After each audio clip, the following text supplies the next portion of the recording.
Okay, so hello and welcome to day one of the reading rush. Although I'm actually kind of cheating a little bit and I'm extending my reading rush slightly. So I'm doing 9 days because we're on holiday. So I just wanted to start my TBR on holiday. So it's actually Saturday today. And then I think I'm going to do Saturday, Sunday, Monday and upload that on Tuesday. So that'll be what you're seeing today. So yeah, so today I have been doing a bit of reading and I've sort of been a bit all over the place. I've been trying chapters of each book. Well, I've been reading about 10-20% of various different books of my arcs and stuff. So the first thing I read the first 10% of Phoenix Extravagant by Untitled, which I'm really liking so far. The main character, Jebby, I believe they're non-binary, or they refer to themselves as they, them pronouns. So yeah, so that's interesting. And then they've applied to this kind of art school almost, to try and get some extra money for them and their sister. And in this world, there's it seems like they're living in a place where it's kind of been conquered. So the conquerors are the ruling class. And it seems almost like they're going to get embroiled in some kind of rebellion or something. But yeah, so I'm enjoying that so far. And then I started reading Fable by Adrian. And I read about 20% of that, which I'm liking that one so far. I think at the moment it's kind of a maybe 3.5 stars. It's set in the sea, on an island, / she's kind of escaping from this island of thieves. And I think she's going to try and hunt down her father. And I'm liking it. I really like the setting, the sea and the kind of... It kind of reminds me of Scavenge the Stars, which I read recently. And I really like that.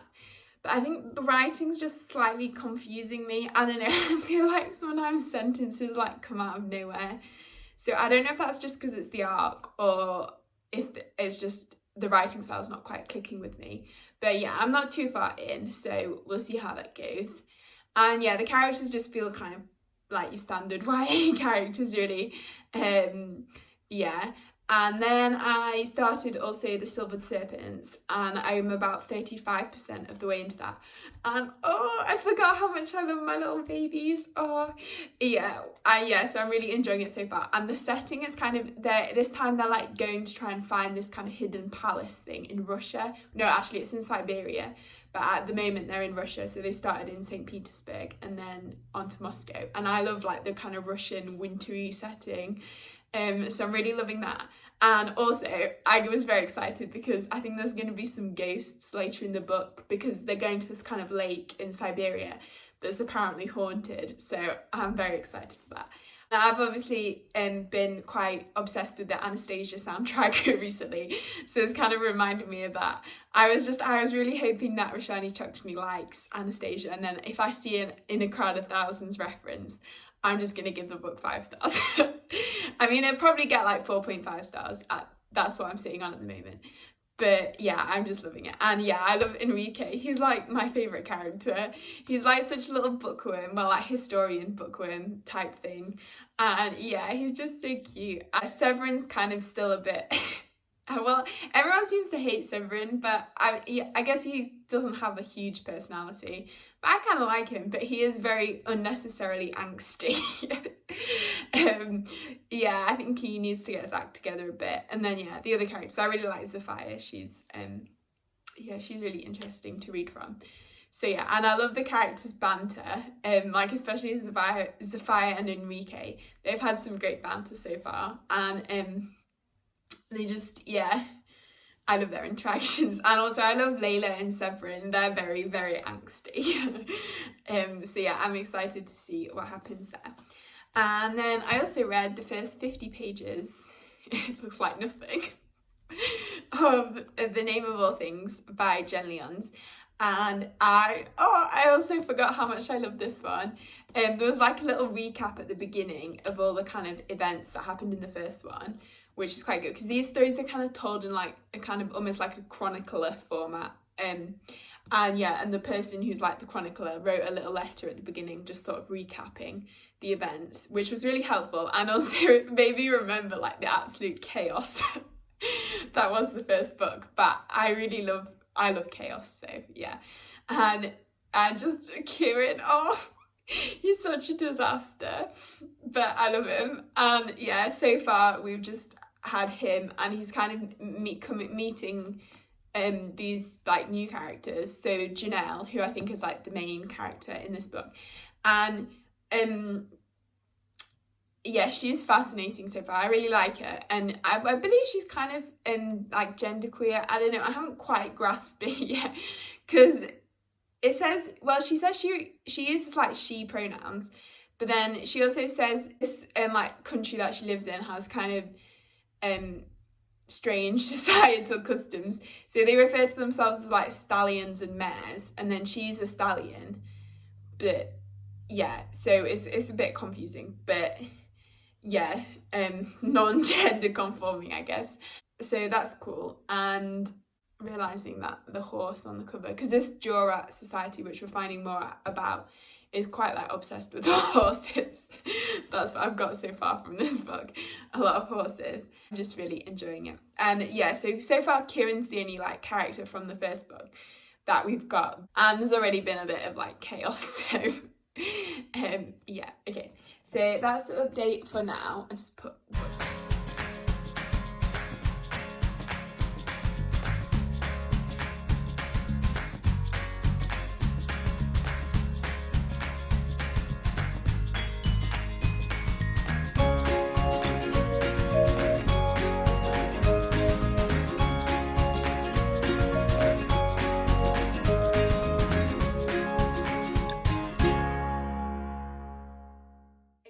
So welcome back to the vlog, and today I have been reading, well, I finished The Silvered Serpents by Roshani Chokshi, and I went to review it on NetGalley, and I realised that it's been like about 7 years since I did any kind of English or like sort of like writing up stuff.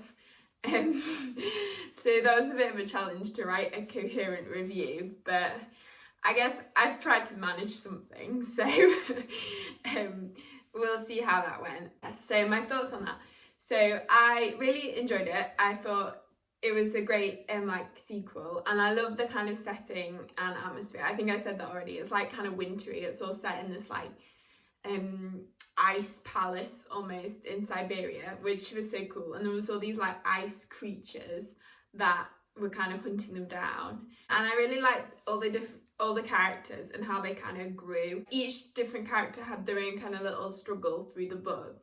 So like Enrique, because he's my favourite, he was kind of struggling with like wanting to be listened to, and he just felt like no one was listening to him, and he was really trying to like find his voice. And yeah, I really like that, and how when him and Sophia, they're so cute. And there's this one scene where Sophia was like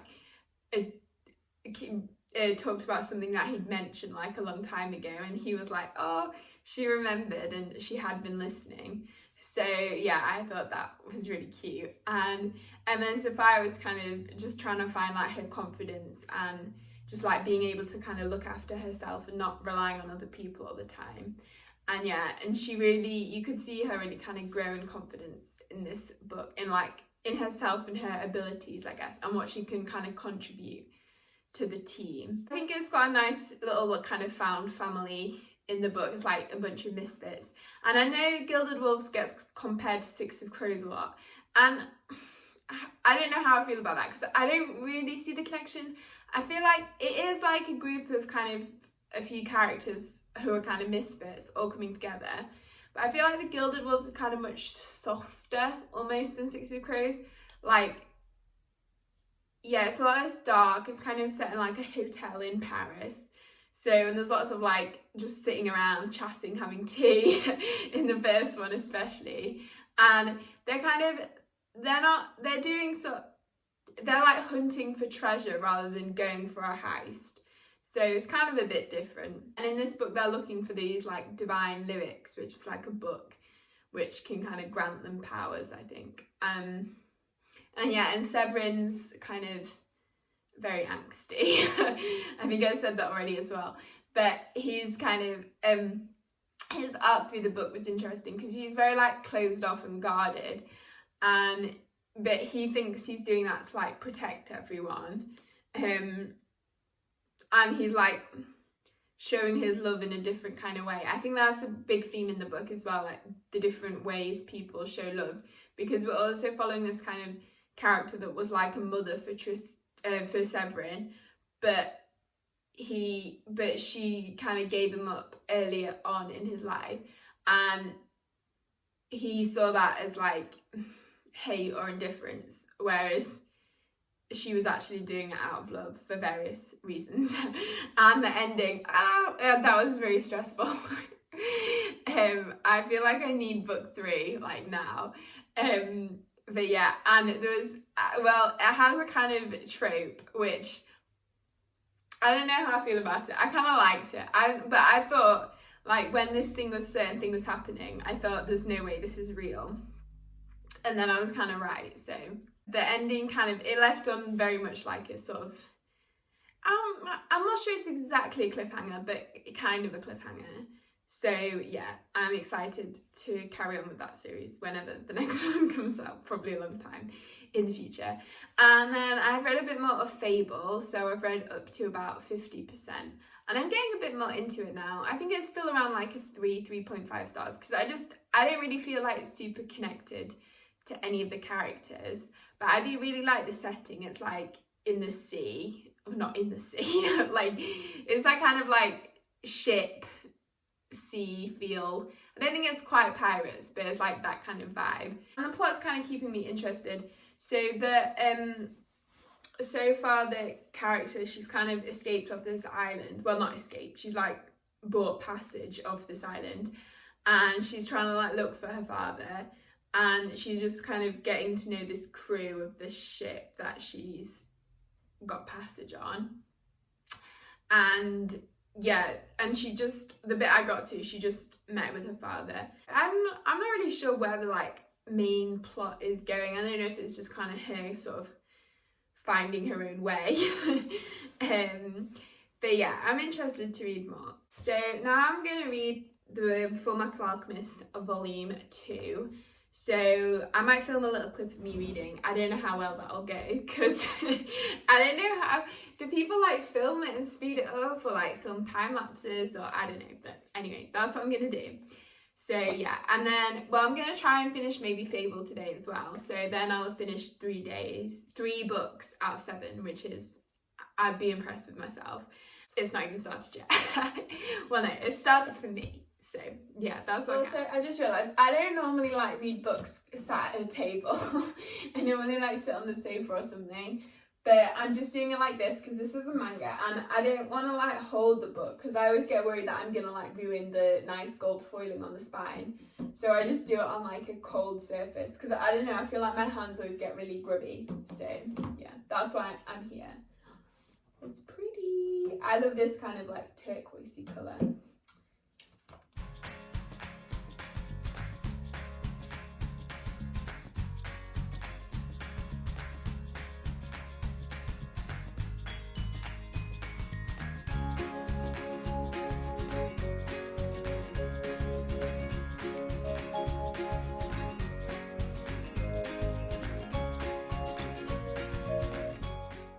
Mustang just showed up.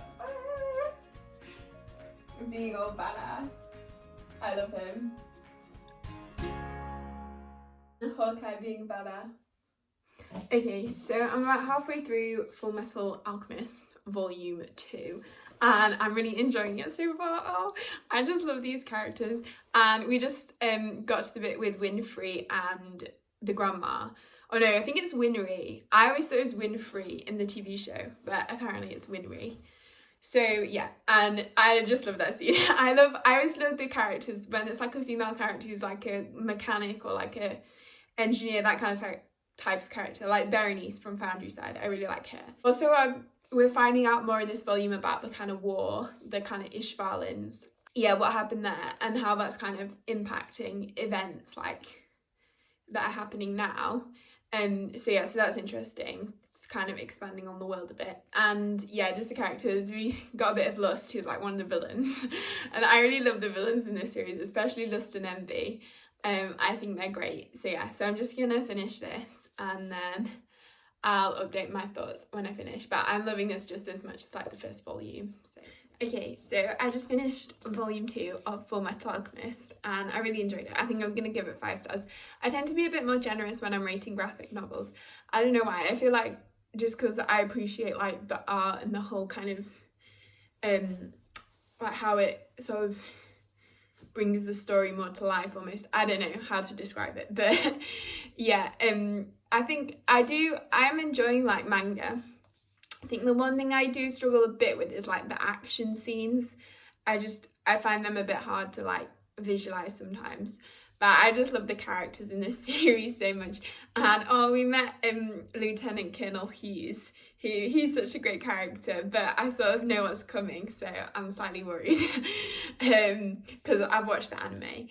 And then also Lieutenant Ross, I really like her.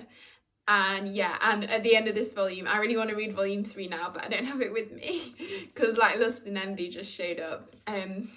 Yeah, Envy's my favourite. But yeah, really enjoyed what happened in this one. I sort of remembered vaguely like the story from the anime. Like I remember the different episodes. And yeah, I think I talked earlier about Winfrey and the grandma. I love them. And yeah, we're just finding a bit more about kind of the world and the politics. And I would say it's still sort of the kind of almost episodic format. That like each chapter they're kind of going to a different place and making a new discovery. It's about these 2 brothers who are trying to hunt down this like philosopher's stone. And in this volume they find out more about what it takes to make a philosopher's stone.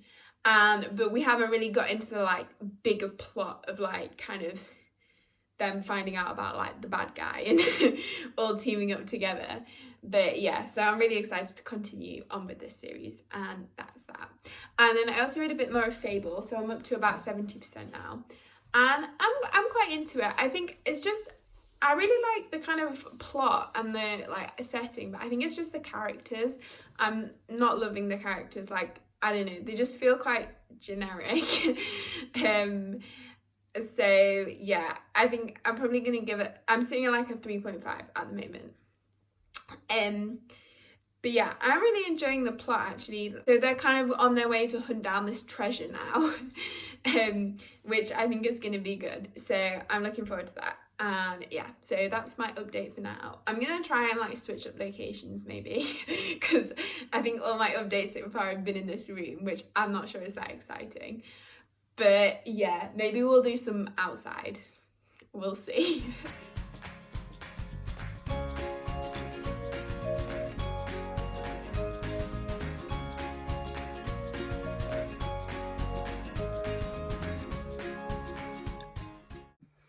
Okay, so I've changed locations and I've got a nice fireplace in the background for some excitement. So I finished Fable last night and I think I gave it like 3.5 stars because I did kind of like the plot and like the story, but then towards the end there was a really unnecessary romance. I don't know why it was there, because I do quite like romance in books, but just sometimes it's just completely unnecessary, and like there was no like chemistry or like connection between the characters really, and then just suddenly out of nowhere they sort of kissed, and then a few chapters later this guy was professing his undying love, which just why? And my fringe is completely crazy. Yeah, so that kind of annoyed me. I just didn't quite feel like super connected to the characters, I guess. They just felt kind of generic. Yeah. And it really reminded me of the Daughter of the Pirate King book, which I didn't really like. I liked Fable better than Daughter of the Pirate King, but yeah, still. So if you like that book, then you'll probably really like Fable. So yeah, that's my thoughts on that. But I guess I thought it was okay. Yeah. And this evening I'm going to be reading The Deep by River Solomon, which I'm buddy reading with Maddie from Book Marathon blog. So yes, I'm excited for that. And yeah, so that is the update. Okay, so I just finished The Deep by River Solomon, and I really enjoyed it. Oh, why is my friend... It's an ongoing saga, this fringe. So it's a novella and we're following this main character, Yitu, and she is kind of what's known as this historian of her people, and she kind of has the memories of all the ancestors and everyone else in the they're like mermaids, and everyone else in all the other mermaids, they like have no kind of long-term memories or anything. They just kind of live their lives, I guess. And then all this kind of burden is on Yetu. And yeah, and these mermaids have kind of come about. They're called Wajinu. I don't know if I'm saying that right. Have come about because black slaves on their way to America who were thrown overboard, who were pregnant, then they've kind of given birth like underwater, and these like mermaid Wajinu things have come out. So yeah, so that's kind of the like origins. And this book's just really looking at kind of like memories and like past trauma, I guess, like trauma of your ancestors kind of being passed down, and the kind of burden that has, and but also how important like history and kind of memories are. And I loved the writing in this. Is just so kind of magical, and it just really like transports you to this underwater world. And yeah, and I really like the kind of conclusion of how kind of like a burden shared is a burden lightened. I don't know. I thought that was good. And I did like Yetu. She's kind of, I feel like we could have got a bit more character development, but I think that's just the nature of novellas, really. Yeah, so that just stopped me from quite giving it 5 stars. I think I'm going to give it 4.5 stars. But yeah, I really liked it. I always like stuff with like a lot of watery metaphors, I don't know. And there's quite a lot of stuff like almost womb sort of stuff. Yeah, and there's a bit of a kind of sapphic kind of romance as well. Well, I'm not sure I'd call it a romance, but kind of vibes. I just think this is kind of a really important book to read, and I really like the kind of discussion around like memory and how important it is to kind of preserve histories. So yeah, so I really enjoyed this one, and the rest of the evening I think I'm gonna maybe start reading The Extraordinaires or read some more of The Name of All Things. I don't know, I haven't really decided, but I'm gonna wrap up this like first bit of the vlog here because I'm gonna edit this tonight. It's now Monday evening, and I'm gonna try and have this uploaded Tuesday evening, and then I'll do Tuesday and Wednesday vlog, and then a Thursday, Friday, Saturday vlog, maybe Sunday as well, I don't know. We'll see. Separately. And yes, so I hope you enjoyed the video. If you did, please give it a like and consider subscribing if you haven't already, and I hope you're all having a great day, and I will see you next time. Don't know what that was.